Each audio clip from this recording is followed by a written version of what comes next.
in that same situation, and they were just speaking as a stereotypical black person, and that's not cool. Right. So I had to like rearrange that scenario to make it work out better. Yeah.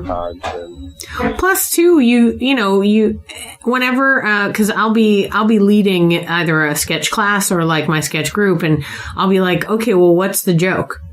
Is the joke that Russian people are funny? That's not a joke. Is the joke that this historical thing happened? Not a joke. Still just things that you're saying. Like, what do you call it? I was just talking to somebody about like actual like Russian stuff. It's in the news a lot, but I watched that television show, The Americans, where like in the 80s, people came over and like pretended to be American couples to like infiltrate stuff. And I was like, hey man, that happened.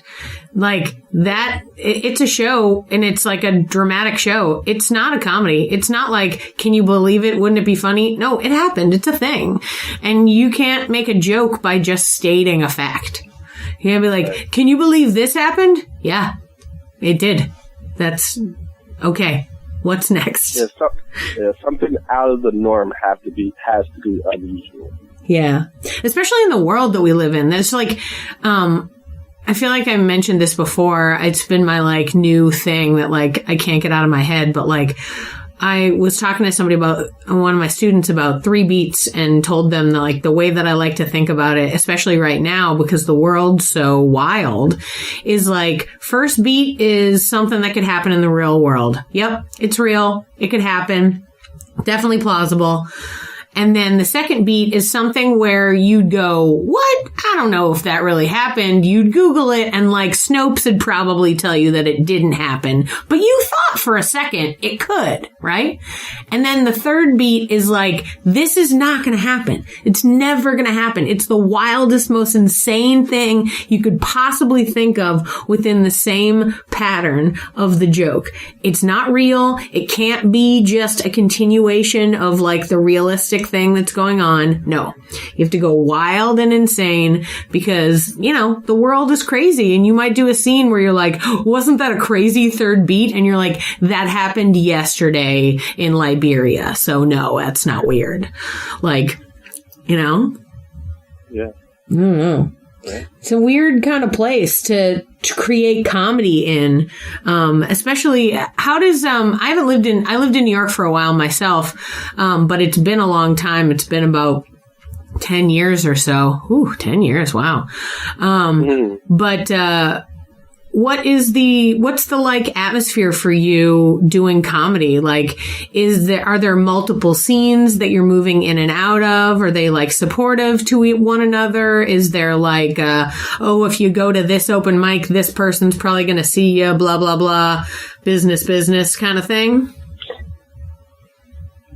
Right now, because I'm doing a good amount of improv shows, I'd say we're a little slow now because of the holidays. Yeah. So everybody's traveling and everything. But usually we're averaging like 1 or 2 shows a week.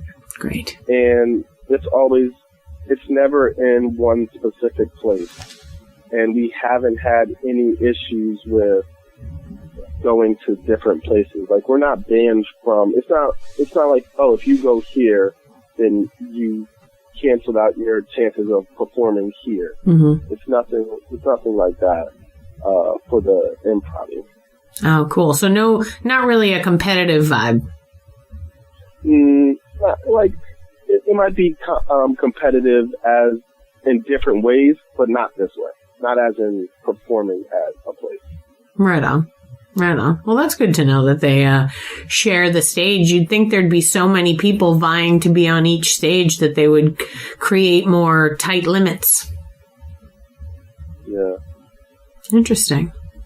So what's your, in your mind, like, what's the next big thing that you are working on? What's the next big project that you have brewing that's going to make 2018 the funniest year of your life? Well, I'm constantly trying to push my podcast, which is I Can't Make This Up. and I interview different guests, and I just run them through an algorithm. Everybody goes through the same thing, and I answer the same question. So I'm looking to get more guests, more interesting guests, to broaden people's minds on how other people go through life and what they encounter because of the way they look or the way they process things, because of their upbringing or whatever it may be. Also, I'm trying to go and perform in front of people that might not necessarily have a chance to come out to places. I'm looking to go to them, put out some sketches, and have more and expand my audience. So you say people who can't get out, are you like going to hospitals and old folks homes and performing for them? I would like to. Oh, awesome. Yeah. I mean, I feel like a couple of months ago, I saw somebody, they did a little stand-up tour at a few of the old folks homes in town. And I was like, man, that's a hell of a lineup. I hope those people go to that show. Yeah, definitely. Yeah. Everybody needs to laugh. Yeah. So. Yeah, absolutely. And not just by watching stuff on television, because unfortunately, television comedy can be very anesthetized. It can be very like tame. Even when it's not tame and it's like, oh my God, I can't believe they said that. They get in trouble 30 seconds later. So it's like, well, they're not going to do that again. Like, and nothing is like the energy in the room. Yep. Mm-hmm.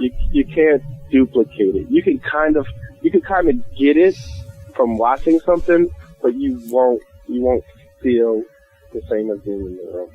Yeah. Plus, I feel like a lot of times most of the like famous stand-ups that I watch are no longer trying to connect with me, the audience. They are instead trying to like show us what their life is like. It's like you get to a certain point between the edge of, working artist and then famous. And then as soon as you go into famous, you're like, well, I don't understand what your life is like. Let me tell you what being me is. I haven't gone to the grocery store in 6 months. It's wild. Like, whatever. Wow. Okay. That's an interesting way to look at it. Yeah. I mean, I listen to one of my favorite podcasts is You Made It Weird, with Pete Holmes. And I've been very interested over the last year or so. I don't know if you know him. He's got a new like television show on HBO called Crashing. And this is his first big thing. It's like, he's done stand-up stuff for a long time. He's been doing well. The podcast has a lot of listeners. He's doing great. But, like, the HBO show is a big step for him, right? And I feel like the last few episodes, he's been, like, talking to people where it's like, isn't it crazy to have a television show? And it's like, I like listening to it because I like seeing what's happening to him. Like, I'm like, huh, okay, he's different. He's got a different vibe now. He like feels like he's on the next tier of what he thinks his career path is. And I am fascinated to listen to where it goes and how he reacts to it.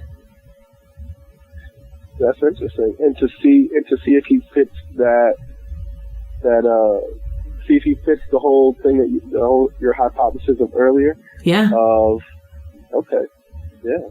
That'd be interesting. Yeah. I mean, it's most of the other like famous comedian podcasts are people who like started out famous and then did the podcast, or like, I suppose in the case of Chris Hardwick and Mark Maron, did so many damn podcasts that people were like, well, they're famous now. They've earned it. Yeah. But like Pete Holmes is a little smaller. He's like a year younger than me.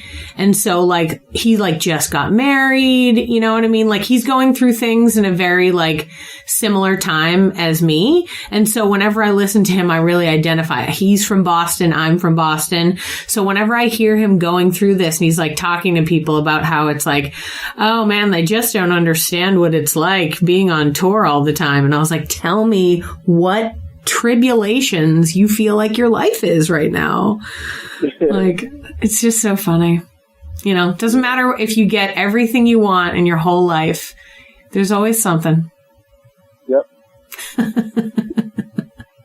I really hope that you find an opportunity to do shows at like old folks' homes and you know, like hospitals and stuff like that. That would be amazing. I'm sure that I don't even know how to get involved with that kind of thing, but that sounds like what an open-hearted way to share some improv. Plus, again, improv, that sort of sweetness that is improv, the like kindness that you go in and you're like, hi, everybody in this room. We're going to have an experience that is only going to exist right here, and we're going to have the best time.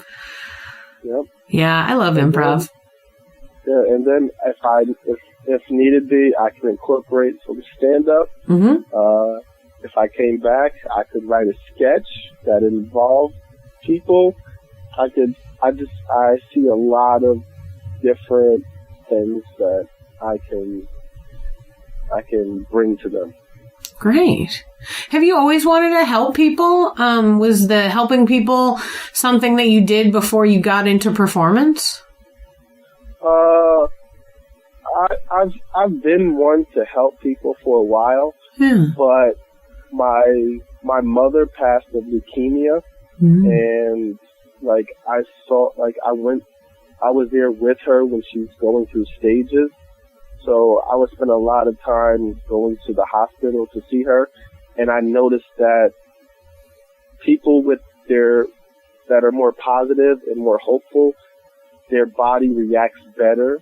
And people that are more pessimistic and down, they don't receive the same thing. And a lot of people weren't getting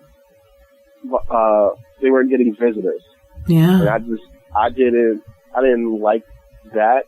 Maybe they weren't getting visitors, maybe they didn't have visitors.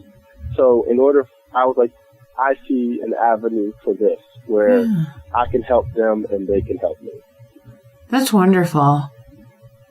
Yeah, no, that's really awesome. I love that. That sounds so nice. Yeah, I hope that works out. I'm like racking my brain and I will totally get in touch with you if I think of anything. Like, I'm like, oh man, how do I help you make this happen? This is so good. Yeah, I mean, but it's just like, yeah, I'm doing like a corporate workshop tomorrow, and whenever I go do that, I'm always like, let me relieve these business people of the weight of their hard 9-to-5 lives for a couple hours. And I can just be like, hey, everyone, we're going to have a nice time right now. And so whenever I think about that, man, it didn't even occur to me, like hospitals and stuff like that. That would be super good. Even improv workshops where it's like, let's just try to be different people for a minute. Oh, definitely. Definitely. Yeah. It's like, get out of your head about whatever you're dealing with. Let's make this fake guy who has to deal with, oh my God, there's too many muffins. It's crazy. Yeah. Yes. Yes. Oh man, that's so great. Well, oh man, that's filling my heart with joy right there. What a perfect little like Christmas season thing. It really is. It's lovely. I would have said the same thing if it was June or July. No, and I believe that you're kind-hearted. In fact, for the people who are listening, we met in person in New Orleans, and so for anybody who hasn't listened to the Aaron LaRoche episode, listen to it and check it out. But you definitely give off a vibe of sweetness and positivity. So it's not a surprise at all that these would be the things that you would be wanting to do. You give off a very good vibe. Yeah. Awesome. Man, well, thank you so much for chatting. If do me a favor and send me all the links to, your troops and your podcasts, and I'll make sure that everyone who listens to my podcast gets connected with yours.